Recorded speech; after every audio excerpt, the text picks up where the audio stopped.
On the 25th of August 2017, thousands of people heeded to the call of the Against Corruption and Unabated Taxation Nagaland, an anti-corruption body in the state of Nagaland, to join a public rally against corruption in one of the largest demonstrations witnessed in recent years. Organized under the theme War Against Corruption, the Battle to Reclaim the Land, the whole stretch of the venue in the supermarket area of Dimapur turned into a sea of people who had turned up to exhibit their disdain against the rising scourge of corruption that has left the state in shambles, a consequence of which has to be borne by the ordinary people.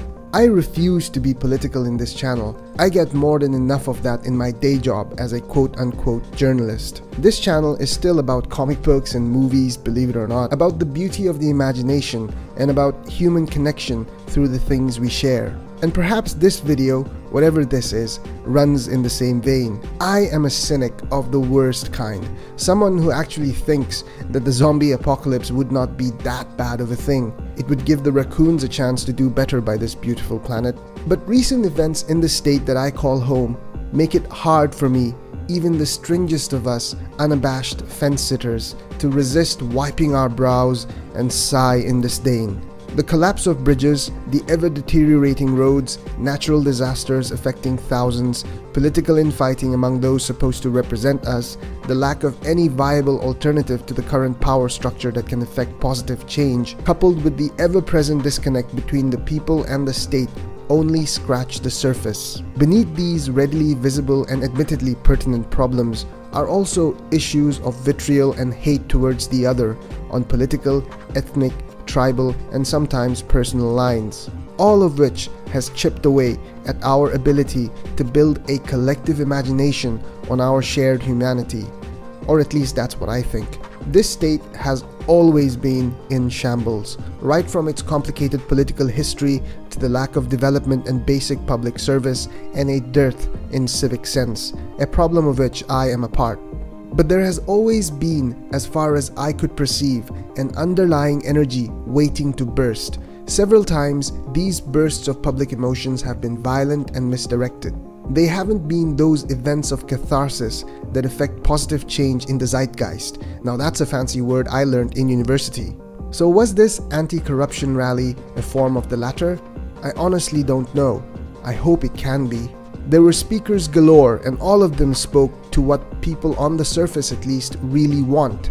A state and society built on honesty, transparency, accountability, and most importantly, humanity. There were fiery speeches that got the crowd going, poems read by children whose boldness was inspiring, and songs that drew from revolutions that actually effected change in another part of the world. The rally here on August the 25th, 2017 had the numbers, it had the passion for change, and it made the right noises. But there has been precedence of politics, in the larger sense of the word, derailing movements from within and corrupting their true message. I hope this is not the case here. I'll be an optimist for once. Perhaps this rally will effect some change.